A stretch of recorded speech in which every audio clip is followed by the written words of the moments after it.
Welcome to Stormwatch, coming to you from the 2024 Governor's Hurricane Conference at the Palm Beach County Convention Center. Let's take a look at some of the people we had an opportunity to talk with. I'm now joined by Jamie Rhome, Deputy Director of the National Hurricane Center. Welcome. Thank you for having me. We're so glad to have you. The Hurricane Center is such an important partner to the emergency management community. So let's talk a little bit about what you've experienced regarding storm surge, because we're always trying to educate our residents about what storm surge is. So what would you tell our residents about storm surge? Well, I mean, and you've been with us in this journey, done a remarkable job over the last 10 years, basically innovating new ways to predict storm surge. And now we can predict it better, more precisely, with longer lead times than ever before. Now what we're bumping into is people not necessarily understanding the phenomenon or understanding their evacuation orders are tied to storm surge. And so we're running into an issue where the wrong people are evacuating, or they're evacuating to the wrong places. Like, a lot of people think evacuation means leave the state. In your county especially, I just need them to drive a few blocks inland, a few miles inland, and get out of that storm surge. So let's talk about what we could see here in Palm Beach County. You know, the images, and you were on the front lines with Hurricane Ian, and then we had Hurricane Idalia. So with storms coming towards Palm Beach County, would we see an Ian, or would our viewers see something a little different?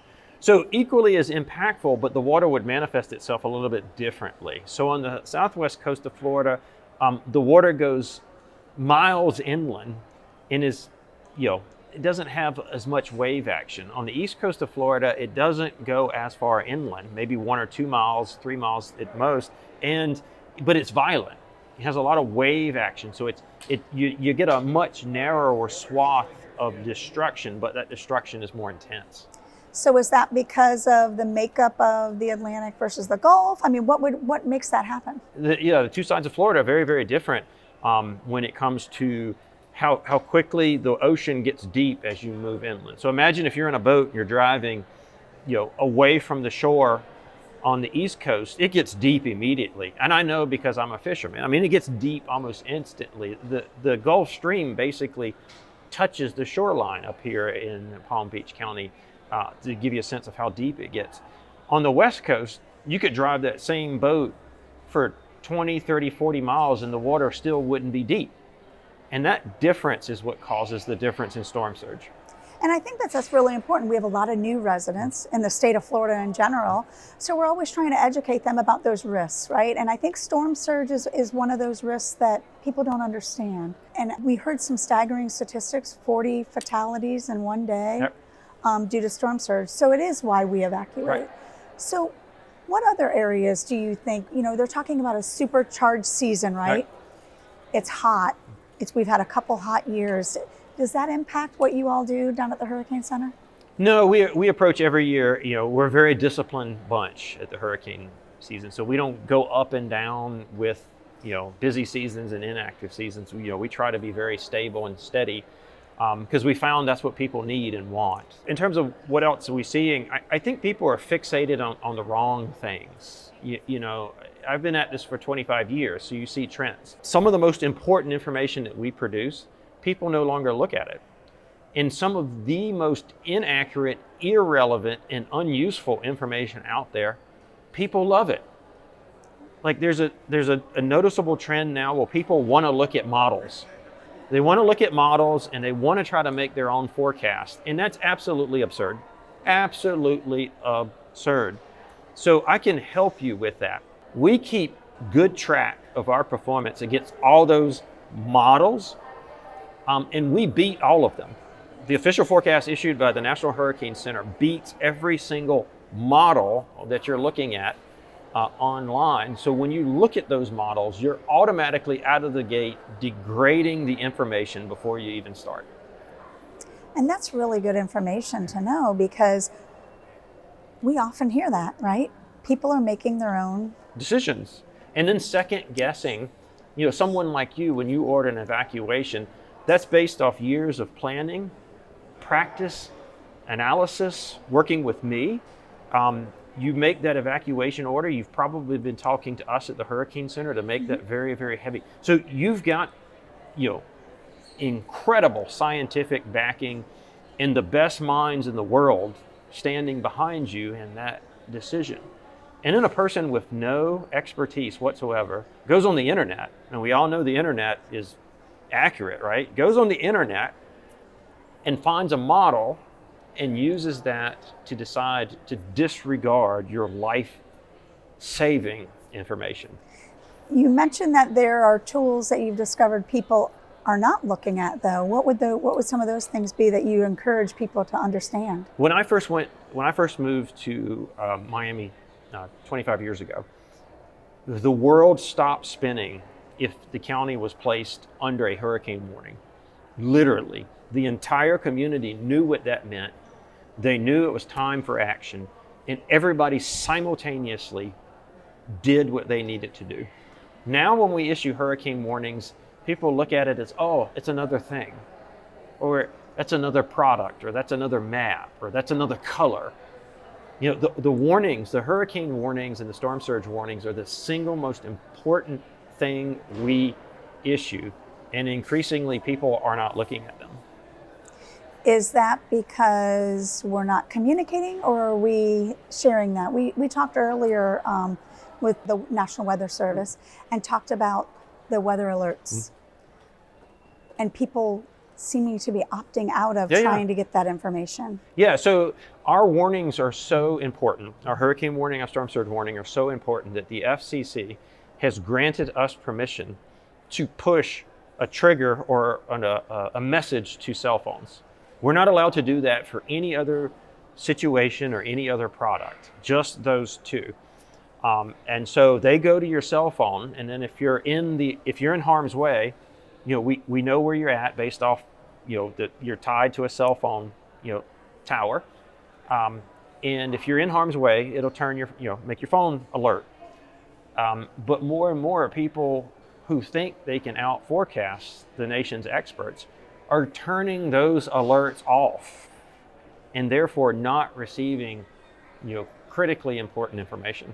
That's very important information for our viewers to know. Is there one last minute message you'd like to share with our viewers? Yeah, stop with all the distractions and noise and focus on trusted, reliable sources. In this case, you're the most connected and knowledgeable person in this community to guide people through a hurricane, and you're connected to us at the National Hurricane Center, so you're receiving the very best weather information and briefings in the world. I wish people would just put down the silliness and listen to you. Yeah, great information. Thank you so much for joining us on Stormwatch. Thank you for having me. And thank you. We'll be right back with more Stormwatch.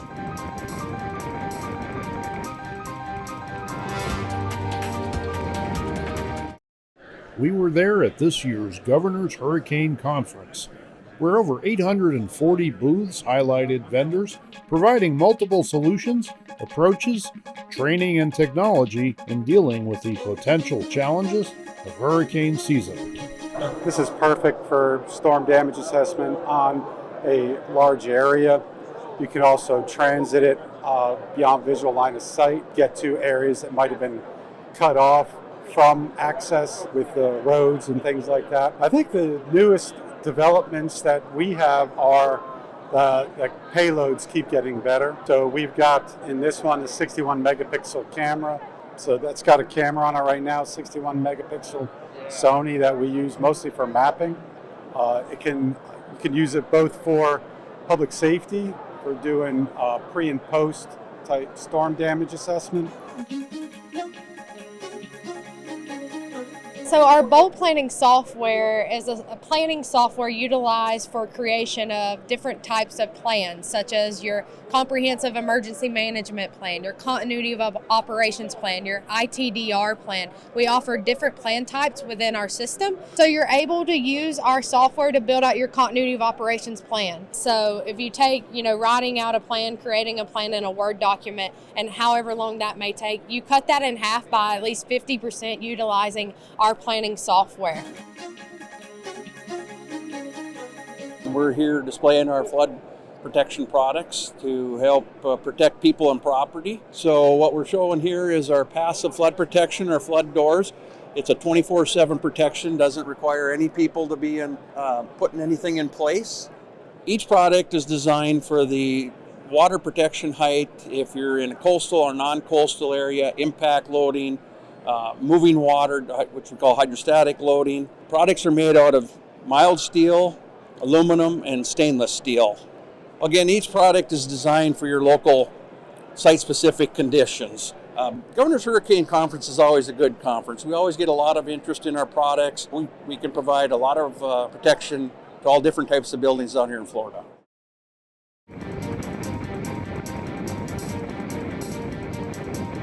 Welcome back to Stormwatch.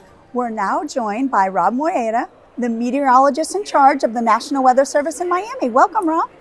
Thank you, Mary. Good to be here. So good to have you here. So you are in charge of the National Weather Service Miami office, which covers Palm Beach County. So talk to us a little bit about what your office's role is during hurricane season and how you support Palm Beach County. Yeah, absolutely. First of all, we provide a lot of community outreach and awareness. So we go to cities and we go to communities and to basically educate people on hurricane awareness. We also work very closely with our emergency management officials for exercises before the season starts, as well as during the season, providing weather information when there are storm threats. And even if it's a direct threat, we will have one of our meteorologists at the EOC, at the Emergency Operations Center, providing direct weather support for that event. So we basically support Palm Beach County, the emergency managers, really the entire community from before the season all the way through the season, including when there are storms threatening or impacting our area. So let's talk about that relationship a little bit, because when a hurricane is approaching, everybody knows that the information comes from the National Hurricane Center. So tell us what the National Weather Service office does in partnership with the Hurricane Center for our local community. Yeah, the National Weather Service local forecast offices, including the one in Miami that serves Palm Beach County, we localize the Hurricane Center's information. So the Hurricane Center provides the official forecast, track, and intensity of the storm. And then we take that information and we bring it down to the local level of detail. So we provide more specific information on the timing of when the winds are going to arrive, how much rain might we get, how much storm surge, timing of all that information. So really we're localizing the information all the way down to the community level to provide emergency managers with that information, with that local information that's then used to make critical decisions. And I think that you sharing that with our viewers is so important, because we're hearing more and more from the National Hurricane Center and the Weather Service office as well about hurricanes and their hazards. So I'd love for you to explain to our viewers what that actually means to them. Yeah, hurricane hazards, of course, it's wind, but it's also water, especially from storm surge flooding as well as rainfall flooding, what we call inland flooding, and even tornadoes. So each of those four hazards could be at play, or all of them could be at play, depending on the exact track of the storm as it approaches our area. So we monitor and we make threat assessments for each of those four hazards as the storm gets closer to our area, so that people can be prepared, adequately prepared for each of those hazards, because each of those hazards bring their own unique risks and dangers that we have to be very aware of. So when you have hazards within the hurricane, are there multiple types of watches and warnings, or can you explain to our viewers that process as well? Yes, we have the wind-based watches and warnings, which are like the hurricane watches and warnings, tropical storms. So that's from the wind part of the storm. But we also have storm surge watches and warnings, which is specifically for the danger of storm surge, especially in those coastal areas or areas that are prone to storm surge. We also could issue flood watches and even tornado watches. So each of those hazards has its own set of watches and warnings attached to them that we would issue based on the level of threat to the area. So we've talked a lot about technology, right? And this is where I want to talk. So you create the watches and warnings, but we're also talking technology, because we have come a long way, and we've talked here a lot at the conference about the 2004 hurricane season, back-to-back storms, and we've come a long way in 20 years. And I think technology has played a part in that, but we all have cell phones. So tell us how cell phones maybe can be communicating to our residents about what hazards they may be faced with. There's a multitude of apps that people use and rely on to get weather alerts. So certainly when we issue these hurricane warnings, for example, or a storm surge warning, those are going to be sent via apps, and that's the way a lot of people get weather information these days. There's also the wireless emergency alert system, which will notify you without subscription of those high-level alerts, such as, for example, hurricane warnings, storm surge warnings, tornado warnings, flash flood warnings. So it's very important that we have more than one way of getting that warning information, not just rely on one source or one way to get it, but rely on multiple ways to get that information. And I think that that's really important, the weather emergency alert system, because again, those are the most severe warnings that are putting our residents in danger. So I think it's important for our residents to know that that's a really good tool, and we don't want people to try to opt out of those types of things or turn those warnings off. Absolutely, and those are targeted alerts, targeted warnings. So those tornado warnings that are normally issued for a smaller area, if you live in an area that's not going to be impacted by that tornado, you're not going to get that alert. However, if you are getting that alert, it means you're in or very close to that warning, to that storm, so you definitely need to take that action. So yes, those high-level warnings are intended. That's why the reason why those are sent via this system, because those are the ones that really require action to be taken right away. So yeah, we want to make sure people are getting those alerts as soon as possible. So let's talk about this season, right? Everybody's calling it, some people have said it's going to be a supercharged season. So what does that do for you and members of your staff? Are you doing anything different? Are you seeing anything different maybe that'll be impacting South Florida? Yeah, our level of preparation leading into hurricane season is the same every year.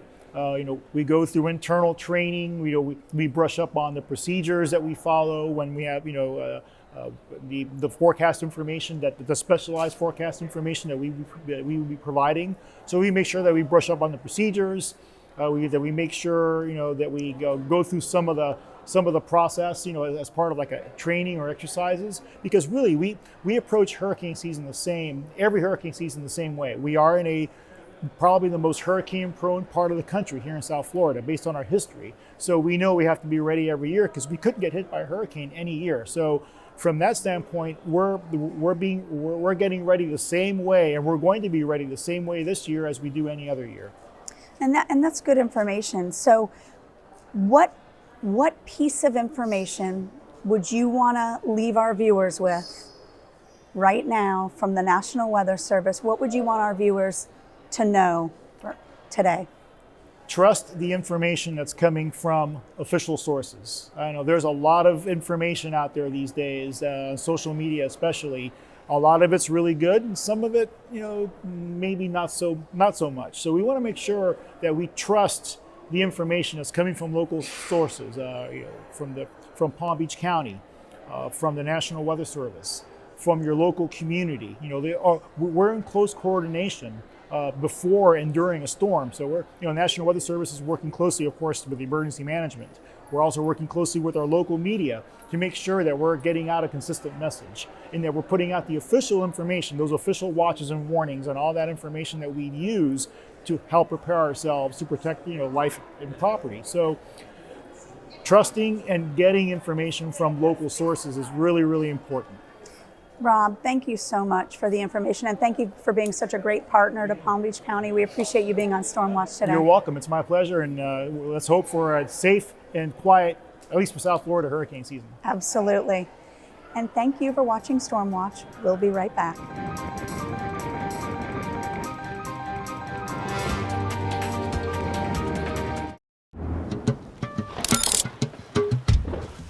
Oh man, I haven't even started building my kit.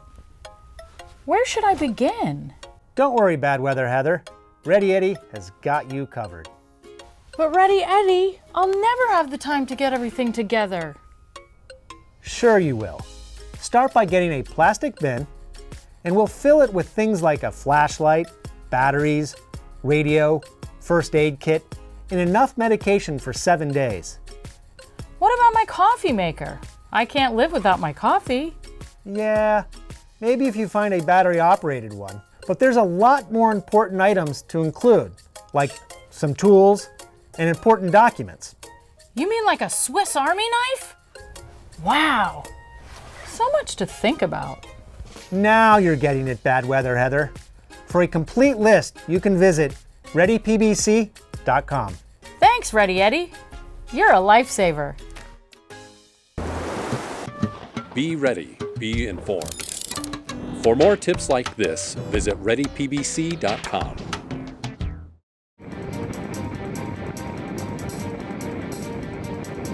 Welcome back to Stormwatch. We're now joined by Dr. Phil Klotzbach, Senior Research Scientist with Colorado State University. Welcome. Thanks so much for having me, Mary. We love having you on the show, Dr. Klotzbach. So let's talk about, everybody looks out for Colorado State University's predictions for the season. So let's talk about what you're looking at this year. Yeah, well, we're forecasting a very busy Atlantic hurricane season in 2024. A total of 23 named storms. So those are systems named by the National Hurricane Center. Tropical storms and hurricanes, so winds of 39 miles per hour or greater. Of those 23, 11 becoming hurricanes. And of those 11, 5 becoming major Category 3, 4, 5 hurricanes, winds of 111 miles per hour or greater. That compares with the long-term average of about 14 named storms, 7 hurricanes, and 3 major hurricanes. So a well above average season. So let's talk about what you look at to make these determinations and what you're seeing this year to make it such a large prediction. Yeah. So we basically, the way that we do our seasonal hurricane forecast is we use a lot of historical data. So we basically look for precursor signals. So basically, what sets of climate conditions preceded active seasons, and alternatively, which set preceded inactive seasons. This is research pioneered by my mentor, Dr. Bill Gray, who started these forecasts all the way back in 1984. For this year, we have an extremely warm Atlantic right now. The Atlantic is near record or record warm, depending on exactly where you look. A warm Atlantic provides more fuel for storms. It also tends to be associated with lower pressures and a more unstable atmosphere, both of which are more conducive for hurricane formation and intensification. In the tropical Pacific Ocean, we had El Nino last year. This year, we're transitioning over very likely towards La Nina. La Nina is colder water in the eastern and central tropical Pacific Ocean. And why that matters in the Atlantic Ocean is because it changes where the thunderstorms form in the Pacific Ocean in such a way that you tend to get upper level winds high up in the atmosphere blowing out of the west in an El Nino, and that tends to increase shear. So this year we're expecting La Nina. We expect decreased shear. Less shear tearing apart of the hurricanes means the hurricanes can develop, they can get taller in the atmosphere and become stronger, and then also increases their odds of significant intensification. So, you know, when the hurricane predictions come out, right, local communities say, well, it doesn't matter, it could just be one. But tell us about this season, like this big number. I mean, a lot of attention has gone into the high increased number of storms that are predicted. Have we seen this level of storm predictions in the past? So for our seasonal forecast, this is the most that we forecast in April, 11 hurricanes. Now we've had up to 15 hurricanes in the season. We had that in 2005. We had 14 hurricanes in 2020, but from our forecast perspective, this is the most that we forecast. It's a very aggressive forecast for early April. We had higher than normal confidence in early April, and still today we still have pretty high confidence in that forecast. Not a lot has changed. In terms of what the general public should be doing with it, we certainly do emphasize that it only takes that one hurricane to make it an active season for you. But in general, more active seasons do also have more landfalling hurricanes. So it's not to say that someone will hit. Odds of any one spot along the coast being hit in any year are low, but this year the odds are simply elevated just because the season does look quite active. So let's talk about, and you mentioned Dr. Gray. We interviewed Dr. Gray on Stormwatch several times. It was wonderful to interview him. And you worked alongside him for several years. So tell me about, you know, here at the Governor's Hurricane Conference, we learned a lot about what has happened in the world of forecasting since the 2004 season when we had multiple storms. How has your prediction gotten either different or more precise. Can you share with us how you've progressed? Yeah. So we've done a lot of work, especially honestly in about the last 10 years. First of all, we now have better historical analyses of the past. And when we have better data for the past, it helps us better predict the future. We also now have climate models that can forecast 1 to 3 months in advance or even 6 months in advance with reasonable levels of skill. And so we're not saying, give me a forecast for September 3rd. What we're saying is, give me a forecast for say like a month-long average. And it can do that for say like wind patterns in the tropics or sea surface temperature patterns. So that helps us really kind of better understand what's going on. In addition to using the past to predict the future, we can also look at predictions of the future and then say, okay, if the water temperatures are warm, the shear is low, the Atlantic should have above normal activity. And it's really helped, I'd say, with last year's forecast. So last year was kind of this big clash of the titans. We had an extremely warm Atlantic, but also a strong El Nino, which normally increases your shear. The models were forecasting the strong El Nino and the warm Atlantic, but they said, hey, the shear in the Atlantic should be relatively low. We said, okay, the models seem to know what they're doing, so we went with that forecast of low shear, and we forecast an above normal season, and it ended up being an above normal season. Fortunately, last year, most of the storms basically recurved fairly far east and stayed out to sea. The most significant storm of last year was Idalia, which was obviously a significant major hurricane in the Big Bend of Florida. You mentioned about looking at the past, and Dr. Gray, I just remember him talking about how weather patterns are cyclical. Mm-hmm. And you're seeing that in your research? I mean, knowing that, can you go back to a point in time where you're like, this season looks like a particular season? Yeah, so we do have what are called analog years. So the years in the past that had conditions similar to what we currently see, and especially what we expect to see for the season. So we did select analog years for the 2024 season. So these are years that look kind of similar to what we expect. So a really warm Atlantic, transitioning from El Nino to La Nina. And so the primary years that we selected are 1878, which is going way, way back in the history books, but that year was certainly transitioning from El Nino to La Nina. The Atlantic was also likely very warm that year. It wasn't quite a busy hurricane season as well. 1926 is another analog year. It was a very busy hurricane season. Then 1998, 2010, and 2020. And so 2010 and 2020 are good examples of how, when you look at two analogs, they're both very busy seasons. 2020 was an extremely highly impactful year, especially along the Gulf of Mexico, especially Louisiana. We had 30 storms in 2020, a lot of high impact storms hitting the US. 2010 was also a very busy season. We had 12 hurricanes in the Atlantic, not one hit the US. We had a really good streak of luck in 2010. That year, most of the storms from right off of Africa and recurved and went out to sea. So it just kind of highlights that even with busy hurricane seasons, you can have storms tracking basically in different directions. It's amazing, and your work is so valuable to individuals that are looking to see what we could be expecting. We appreciate your time, Dr. Klotzbach, that you spend with us on Stormwatch, and thank you for being with us again. Thank you so much. Thank you for watching Stormwatch, coming to you from the Governor's Hurricane Conference at the Palm Beach County Convention Center. For more information, go to readypbc.gov. I'm Mary Blakeney.